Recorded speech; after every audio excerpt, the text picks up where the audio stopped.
Allá por el sábado, cuando Milei arrancó con ese discurso fundamentalista en una iglesia diciendo que el Estado es la encarnación del maligno en la tierra, y a partir de ahí lo que siguió fueron diferentes postales de su deriva autoritaria. Todos sabemos qué fue lo que sucedió ayer. Ayer se aprobaron una serie de leyes en el Senado. Leyes que tienen que ver más con una cuestión humanitaria que, como dice el gobierno, un ataque a sus finanzas y al superávit fiscal. Repasemos. Se aprobó el aumento a los jubilados, un aumento de emergencia de 2,5 kilos de carne por mes, más 40 lucas para el bono, que está congelado en 70.000 y iría a 110. Se aprobó la actualización del nomenclador para la emergencia en discapacidad. Todo lo desgarrador que también venimos contando a lo largo de las mañanas en RPM. Esas situaciones horribles por las cuales un pibe con el trastorno del espectro autista salió a decir: y yo quiero que le paguen bien a mis terapeutas porque si no los voy a perder. Porque si nos quedamos solamente en el discurso institucional, lo que vemos es que no alcanza para entender la crueldad de lo que está discutiendo el gobierno. Se aprobaron también estas dos leyes, el aumento de los jubilados, la emergencia en discapacidad, el regreso de la moratoria por el cual no se podrían jubilar, si no es con moratoria, el 90% de las mujeres, que hubieran tenido que esperar 5 años más para después terminar cobrando la PUAM, que es un 20% menos que la jubilación mínima. Esas tres cosas se aprobaron porque ya tenían media sanción de diputados y ahora son ley. Y ahora el gobierno, ustedes lo escucharon, el presidente Javier Milei dice que las va a vetar. También se aprobaron, con media sanción, una distribución más racional de los adelantos del Tesoro Nacional, que son repartos de impuestos para situaciones especiales, y también avanzar con la coparticipación, vale decir, con el reparto del impuesto a los combustibles líquidos. Nada de esto puede ser considerado un golpe institucional, sino que es normal funcionamiento del Senado, normal funcionamiento del Parlamento. Pero ayer el gobierno se alteró y todos los principales funcionarios salieron a atacar con diferentes argumentos, con que la sesión era ilegal, con que con que la culpa le tenía Villarruel, con que esto era un golpe del kirchnerismo. Los mismos gobernadores que habían firmado la ley Bases el año pasado y le habían dado herramientas, casi un cheque en blanco al gobierno, ahora pasaron a ser enemigos. Todo este clima enloquecido fue el que demostró ayer el gobierno. Y algunos, cuando escuchan a Milei haciéndose el cocorito en este tipo de discursos, pensarán: bueno, esto es un síntoma de fortaleza, de aguante, o es un síntoma de debilidad. Hemos hecho 2.500 reformas estructurales, con lo cual no solo que hemos tenido un programa de estabilización mucho más exitoso que la convertibilidad, sino que además hemos hecho 25 veces más de reformas estructurales. Pero esto lo hicimos con 15% de la Cámara de Diputados, 7 senadores, una traidora, pero con el mejor jefe de gabinete de la historia, que es Guillermo Franco. Una traidora. Digo, no lo mandó decir, es el presidente Javier Milei directamente que está diciendo que su propia vicepresidente es una traidora, con lo cual la está colocando en el lado de los golpistas. Quien traiciona, si un vicepresidente traiciona al presidente, ¿cómo se llama en la Argentina? Se convierte en un golpista. Y esto se vio ayer a lo largo de todo el día en el ataque que tanto Patricia Bullrich como diferentes voceros, diferentes trolls libertarios hicieron contra Victoria Villarruel. ¿Por qué? Porque pretendían que Villarruel frenara la sesión. A mí Villarruel, obviamente, no me cae simpática, pero hay que reconocer que dentro de su autoritarismo y su nostalgia de la dictadura, hizo lo que institucionalmente correspondía. Porque ella también sabe que si no hacía lo que correspondía, quedaba tiro de una infracción judicial. ¿Qué es lo que correspondía? Lo que hubo ayer fue una sesión ordinaria. El gobierno dice: no fue una sesión ordinaria, estaba mal convocado, estaba perfectamente convocado, era una sesión ordinaria, perdieron por paliza todas las votaciones. Y esto es lo que los enoja tanto. ¿Por qué? Porque la lectura que se hacen los actores que tienen que definir inversiones, que tienen que definir timba financiera, cualquiera dice: este gobierno no está tan fuerte. Si se le juntan 50 senadores y le llenan la cara de dedos y en una misma sesión le aprueban 5 leyes en contra, quiere decir que este gobierno no está tan fuerte como sobreactúa Milei. Los gobernadores tienen un punto importante cuando hacen un reclamo. Doy un ejemplo. Los fondos fiduciarios que los gobernadores pretenden eliminar, que van en línea con lo que ha hecho el gobierno, que ha eliminado 15 o más fondos fiduciarios, se alimentan principalmente del impuesto a los combustibles líquidos.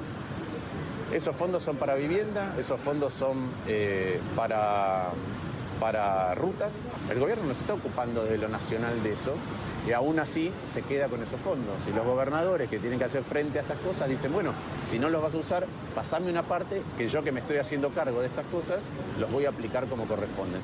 Lo que el gobierno quiere presentar como una discusión de vida o muerte, como un golpe institucional, como una cuestión que atentan contra la democracia, es solamente una discusión de plata, muchachos.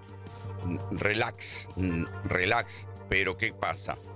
El gobierno ve venir que si se decodifica que el rey está desnudo, que tiene que pactar con los gobernadores, que no tiene un solo gobernador y que hasta ahora los gobernadores le tuvieron mucha paciencia porque algunos de ellos, convencidos de que si le daban la ley bases, el gobierno iba a hacer lo que hacen normalmente los presidentes en democracia, sentarse a negociar fondos, obras, cosas que forman parte del juego normal de la democracia, esto iba a avanzar y iba a ser llevadero. Lo que ven los gobernadores al cabo de 1 año y medio de gobierno es que no solo el gobierno no les da la plata que les corresponde, no solo les cortó obras, fondos, cuando digo fondos son fondos que tenían fines específicos para las provincias, sino que además no les reparte la plata que les tiene que repartir y les ha dejado las rutas desmanteladas, ha cerrado vialidad y tampoco le quiere dar el impuesto a los combustibles líquidos con el cual se podrían reparar esas rutas porque ese era el fin para el cual se recaudaban. Las rutas nacionales tenían que ser mantenidas o construidas con la plata que cargamos, con una parte de la plata que ponemos todos cuando vamos a cargar nafta. ¿Qué hace el gobierno? Se queda con esa plata y después se da vuelta y dice, tenemos superávit fiscal. El superávit fiscal es trucho hoy por hoy. Y además no hay presupuesto, con lo cual, ¿de qué superávit fiscal hablan si no hay presupuesto? ¿De dónde sacle esa cuenta? Y al final del día lo que hay que saber es que todo el superávit fiscal, vale decir, toda la plata que el gobierno no le da a los jubilados, a los universitarios, a las de emergencia de discapacidad, a Bahía Blanca cuando se inundó, toda esa plata es para pagar la deuda de la timba para mantener el dólar barato. El Senado tuvo una sesión hoy que fue irregular, porque se autoconvocó. No había... Las sesiones las convoca la presidenta del Senado, con un temario. La presidenta no convocó a sesión, entonces los senadores dicen que como era un día ordinario de sesiones, se podían juntar a sesionar. A nosotros nos parece que eso forma parte de una maniobra del kirchnerismo que tiende o pretende desestabilizar al gobierno. Una maniobra del kirchnerismo, ahí dicen, como ustedes saben, Guillermo Franco es de este gobierno el que habla bajito, el que cuida las formas, pero está diciendo que es un golpe institucional. Y uno dice, pero fíjense lo que es el famoso refrán de ver la paja en el ojo ajeno y no ver la viga en el propio, porque mientras Guillermo Franco habla de un golpe institucional por el normal funcionamiento del Senado, donde salió una ley que no era la que quería el gobierno. Bueno, hermano, al piste, viejo, es el juego de la democracia. En otra parte de Ciudad Gótica, y sin que ningún juez federal ni ningún fiscal se horrorice, las fuerzas parapoliciales, paraestatales, los trolls famosos de los libertarios, pagados con dinero público, el Gordo Dan, un tipo que ha puesto y sacado funcionarios, un tipo cuya transmisión por streaming es escuchada por el presidente y aplaudida, y donde el presidente fue a dar una entrevista de 6 horas, el Gordo Dan tuiteaba ayer, tanques a la calle ya. Entonces, ¿qué es más grave? ¿Haberle tirado bosta a Spert, por el cual metieron presos a 4 personas? ¿O que el Gordo Dan, que es un funcionario casi oficial, con poder real, con una agrupación que se llama las Fuerzas del Cielo, que se visten como fascistas de Mussolini, digo, ese es su look, y hacen actos con estética fascista de Mussolini, pida tanques a la calle ya?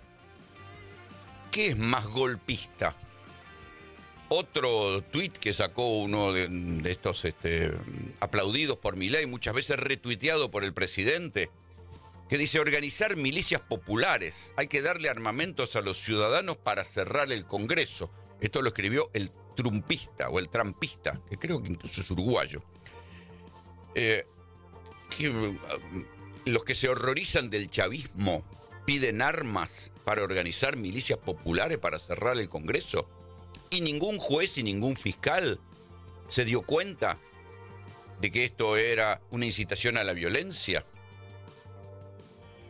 Fran Fijap, ese muchachito que en nombre de la libertad de prensa se hace el golpeado cuando va a provocar a las marchas de los jubilados, que lo tuvieron que sacar con la policía de adentro de una casa de empanadas porque ha ido a provocar, y la gente en el medio de las manifestaciones, cuando los ánimos están caldeados, se caldearon con él y casi lo cagan a trompadas. Bueno, hay que dinamitar el Congreso con senadores y diputados de adentro. O sea, son los que después se hacen los paladines de la libertad de prensa y piden dinamitar el Congreso con senadores y diputados adentro.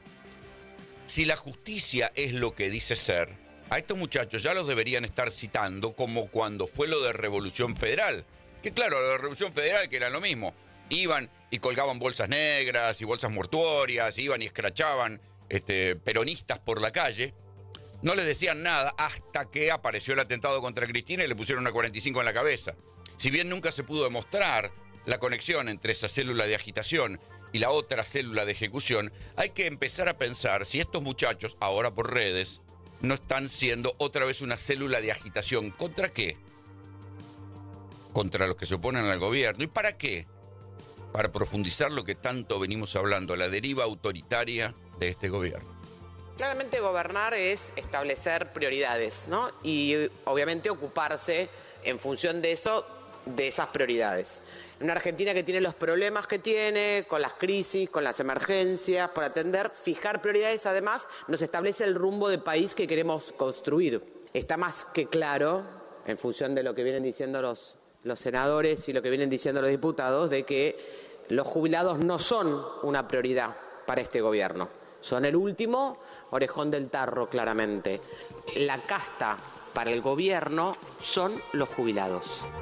Y ahí donde el presidente, el jefe de gabinete, Guillermo Franco, dice que esto es una sesión, un golpe institucional encabezado por el kirchnerismo, que son todos tarados, los que no son del kirchnerismo que estaban ahí.